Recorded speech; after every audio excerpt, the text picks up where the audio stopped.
दोस्तों, आप तमाम लोग जानते हैं कि जंतर मंतर पर एक प्रोटेस्ट हुआ और उस प्रोटेस्ट से एक चेहरे ने पूरे मुल्क भर में मकबूलियत हासिल की, जिनका नाम जुनैद है। जुनैद वहाँ खाना खिला रहे थे और बहुत ज्यादा फेमस हुए। अभी जुनैद साहब चूंकि झारखंड भी पहुंचे हैं तो उनसे बातचीत करते हैं। जुनैद साहब, जब आप जंतर मंतर पर खाना खिला रहे थे, यहाँ जब आप नहीं पहुंचे तो लोगों ने कहा कि जुनैद साहब कहाँ हैं, लेकिन आज आपकी मौजूदगी देख रहा हूँ। क्या सोच करके आए, क्या कोई देरी हो गई?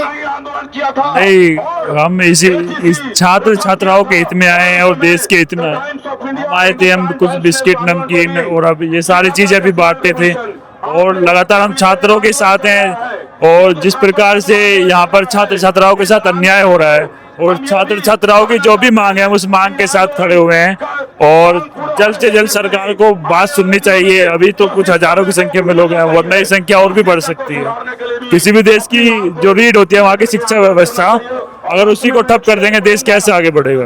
बहुत सारे लोग ये कह रहे थे कि आपने वहाँ बिरयानी लोगों को खिलाया, क्या यहाँ भी कोई ऐसी उम्मीद की जाए?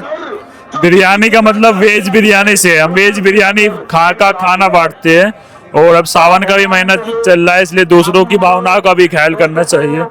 इसलिए हम जो है जो काम वहाँ पर कर रहे थे प्रयास करेंगे वही काम यहाँ पर भी जारी रहे। यहाँ पर भी कहीं ना कहीं जुनैद छात्रों के लिए खाने पीने का इंतजाम करने की कोशिश करेंगे। अभी बांटे थे हम बहुत सारा सामान यहाँ पर, हाँ, थोड़ी देर पहले, और शाम के समय में भी बांटेंगे। जो परेशानियां आपको हुई वहां प्रोटेस्ट करने के बाद, जो खास करके आपने जो बातें कही अलग अलग मीडिया चैनल में मैंने सुना, आप काफी इमोशनल भी हुए कि आपको परेशान किया गया, क्या वो परेशानियां खत्म हुई?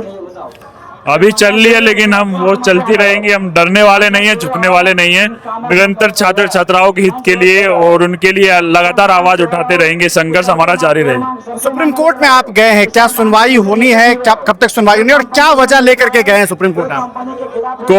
केस हमारा सुप्रीम कोर्ट पे है, उस पर मैं अधिक टिप्पणी नहीं करना चाहता हूँ। उसमें हमारे वकील ही बताएंगे आपको। जिस तरह से प्रोटेस्ट हो रहा है, बहुत सारे ऐसे भी लोग हैं, वहां भी ऐसा हुआ कि प्रोटेस्ट में कुछ ऐसे असामाजिक तत्व पहुंच गए जिसने प्रोटेस्ट को तोड़ने की कोशिश की। यहाँ भी कहीं ना कहीं ऐसा देखने को मिला। अगर आपने एक पत्रकार है जिन्हें आप जानते होंगे, अमन चोपड़ा, वो पहुंचते हैं और वो पहुंच करके सबसे पहली टिप्पणी वो आपको लेकर के आपके नाम से करते हैं, मानो वो यहाँ पर भी प्रोटेस्ट को हिंदू मुसलमान बनाने की कोशिश कर रहे हैं। किस तरीके से जुनैद भाई आप देखते हैं? कुछ नफरती लोग होते हैं और जो लोग नफरत कर रहे हैं हम उनसे भी प्रेम करते हैं और उनसे भी कहते हैं कि आइए हम आपको भी खाना खिलाते हैं। ये जो प्रोटेस्ट है छात्र छात्राओं के लिए, इसमें अनर्गल टिप्पणी करना, किसी के बारे में बात करना ये उचित नहीं है। जिस चीज के लिए प्रोटेस्ट हो रहा है उसी पर ध्यान रखना चाहिए, उसी पर आधारित क्वेश्चन होने चाहिए। एक आखिरी सवाल बस आपसे, बस एक आखिरी सवाल है। जिस तरह से ये प्रोटेस्ट हो रहा है, बहुत सारे लोग ये सवाल कर रहे हैं कि जो कॉकरोच जनता पार्टी के संस्थापक थे, चाहे वो अभिजीत हो, चाहे वो सौरभ दास हो या आशुतोष रांका हो, उन लोगों को भी यहाँ पहुंचना चाहिए। उन्होंने टिप्पणी की ऐसी कि वो आएंगे, तो क्या लग रहा है कि उन्हें पहुंचना चाहिए? क्या देरी हो रही है?